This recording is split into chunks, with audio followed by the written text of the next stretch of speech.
মদিনায় নিয়ে যায়, মক্কার প্রেমিক যারা তাদেরকে আল্লাহ তাআলা মক্কায় নিয়ে যায়। সুবহানাল্লাহ।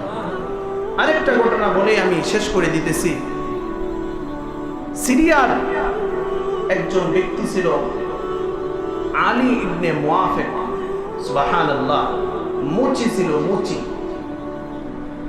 আব্দুল্লাহ ইবনুল মুবারক রাহমাতুল্লাহি আলাইহি তার বাড়ি ছিল ইরাকে। বাড়ি কোথায়? ইরাকে। আব্দুল্লাহ ইবনুল মুবারককে আপনারা চিনবেন আরো সহজে। কত বড় ব্যক্তি ছিল! ইমাম আবু হানিফা, ইমামে আজম আবু হানিফা রাহমাতুল্লাহি আলাইহি ছাত্র হলো আব্দুল্লাহ ইবনুল মুবারক। সুবহানাল্লাহ। আর আব্দুল্লাহ ইবনুল মুবারকের ছাত্র হলো ইমামে বুখারী। সুবহানাল্লাহ। ইমাম বুখারীর উস্তাদ আব্দুল্লাহ ইবনুল মুবারক যেমন আল্লাহ তাকে সম্পদ দিয়েছিলেন, ইলম দিয়েছিলেন, তেমন সম্পদ দিয়েছিলেন। প্রতি হজে 1000 মানুষকে সে নিজের টাকা দিয়ে হজ করাইতো। হজ শেষ হলে মার্কেটে নিয়ে যাইতো এবং বলতো, যে মাথায় যতটুকু করে নিতে পারো নিজের বাড়ির জন্য হাদিয়া নিয়ে চলো, সকল টাকা আমি দিব। সুবহানাল্লাহ। আব্দুল্লাহ ইবনুল মুবারক রাহমাতুল্লাহ আলাইহি জগৎ বিখ্যাত মুহাদ্দিস ছিলেন। আব্দুল্লাহ ইবনুল মুবারক রাহমাতুল্লাহ আলাইহি যখন হজ করলেন, হজ করার পরে একবার তিনি হেরামের পাশেই হেলান দিয়ে একটু ঘুমাইতেছেন। ক্লান্তি চলে এসেছে, ঘুমাইতেছেন। স্বপ্নে দেখেন তার পিছনে একজন, তার সামনে একজন। খুব ভালো করে বুঝবেন, তার পিছনে একজন, তার সামনে একজন। পিছনের লোক বলতেছে, এই বছর কতজন মানুষ হজ করেছে? সামনের ব্যক্তি বলতেছে, এই বছর 6 লক্ষ মানুষ হজ করেছে। সুবহানাল্লাহ। বলতেছে, কয়জনের হজ কবুল হয়েছে? বলে, একজনের হজ কবুল হয় নাই। সাথে সাথে আব্দুল্লাহ ইবনুল মুবারক কেঁপে উঠলেন। কি বলে, একজনের হজ কবুল হয় নাই? তখন বলতেছে যে তাহলে তাদের কি হবে? টাকা দিয়েছে, শ্রম দিয়েছে, এত কিছু করেছে, হজ কবুল হয় নাই। বলে, তাদের হজ কবুল হয় নাই, কিন্তু একজনের বদলতে আল্লাহ তাআলা তার হজ কবুল করে নিয়েছেন। সুবহানাল্লাহ। আব্দুল্লাহ ইবনুল মুবারক স্বপ্নের মধ্যে আরো গভীর অবস্থানে চলে গেছেন। বলে, সেই ব্যক্তিকে ইরাকের আলী ইবনে মুআফিক রাহমাতুল্লাহি আলাইহি। সুবহানাল্লাহ। আল্লাহর বুজুর্গ ব্যক্তি, সে মুচি, একজন মুচি। সে তার কারণে আজকে 6 লক্ষ মানুষের হজ কবুল হয়ে গেছে। সুবহানাল্লাহ।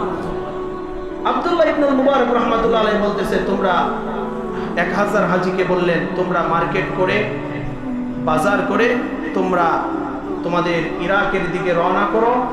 আমার একটা কাজ আছে, আমি আরেক জায়গায় চলে যাব, আমার দেশে ফিরতে অনেক দেরি হবে। তখন তিনি সিরিয়ার পথ ধরলেন। সিরিয়াতে আব্দুল্লাহ ইবনুল মুবারকের বড় বড় ছাত্র ছিল, যারা জগৎ বিখ্যাত আলেম। সুবহানাল্লাহ। তিনি সিরিয়ায় ঢুকে, এখনকার মতন এত সুন্দর পরিস্থিতি ছিল না, হেঁটে হেঁটে গিয়েছেন সিরিয়ায়। এভাবে ঘোড়াতে চড়ে গিয়েছেন। যেভাবে সম্ভব কষ্ট করে সিরিয়ায় পৌঁছে তার বড় বড় ছাত্রদেরকে জিজ্ঞাসা করলেন, আলী ইবনে মুআফিক নামে কাউকে তোমরা চেনো? এখন এই দেশের যারা মুসি, তাদেরকে কয়জনে চেনে? চিনে কি? চিনে না। এর কি জগৎ বিখ্যাত কোনো ব্যক্তি? না, সাধারণ একজন মানুষ। বলে, না, আলী ইবনে মুআফিককে আমরা চিনি না। এভাবে খুঁজতে খুঁজতে আল্লাহ তাআলা আলী ইবনে মুআফিকের এলাকায় তাকে ঢুকায় দিয়েছেন। সুবহানাল্লাহ। তিনি আলী ইবনে মুআফিকের এলাকায় ঢুকে বলতেছে, এই এলাকায় আলী ইবনে মুআফিককে। তখন একজনে বলতেছে, আলী ইবনে মুআফিক তো আমাদের বাড়িরই, সে তো একজন মুসি। তখন তিনি তার বাড়িতে গেলেন, যে আলী ইবনে মুআফিক, বলো তোমার নাম কি? তোমার এই বছর তুমি হজে গিয়েছিলে কিনা? বলে, না, আমি তো হজে যাই নাই, আমি আলী ইবনে মুআফিক, আমি তো একজন সাধারণ মানুষ। বলে, তোমার জীবনের গুরুত্বপূর্ণ কোনো একটা ঘটনা থাকলে তুমি আমাকে বলো। বলে, আমি আপনার সামনে গুরুত্বপূর্ণ ঘটনা কেন বলতে যাব? আপনি কে?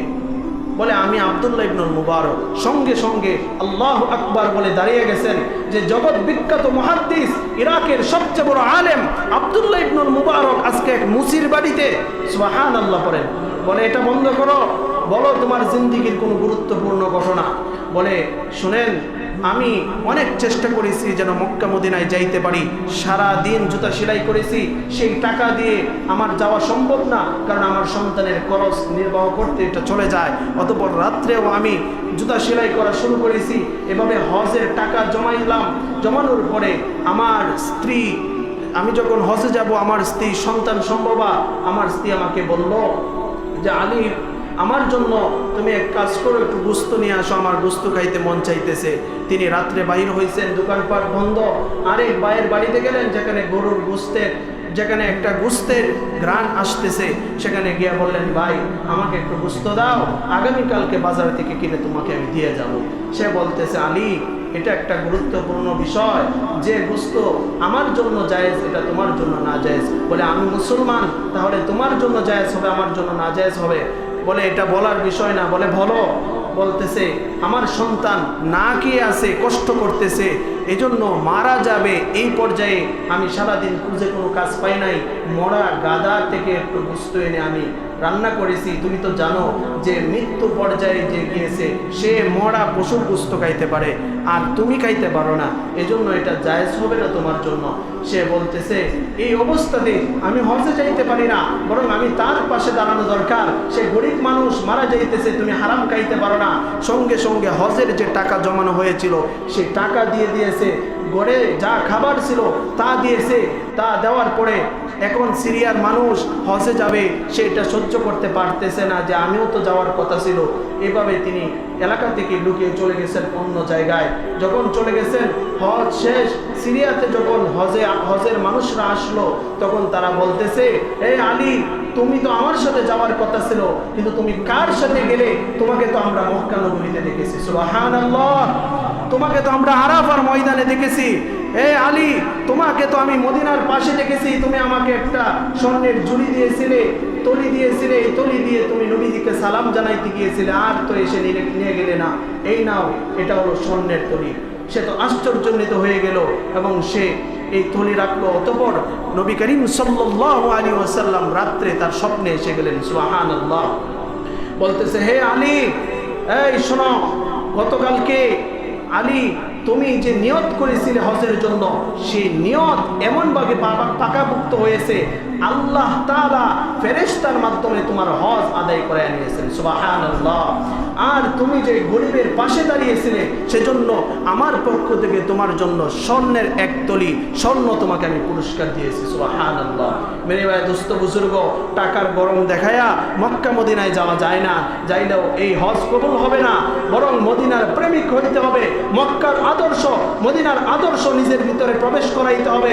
মদিনার সনদের কথা বললে হবে না, মদিনার আদর্শ বাস্তবায়ন করার সত্যিকারের মন মানসিকতা রাখতে হবে। তাহলেই তোমাকে আল্লাহ রাসূল সাল্লাল্লাহু আলাইহি ওয়াসাল্লাম মদিনা পর্যন্ত পৌঁছার জন্য আল্লাহ তাআলার কাছে দোয়া করবেন, আল্লাহ তোমাকে মক্কা মদিনা পর্যন্ত পৌঁছায় দিবেন।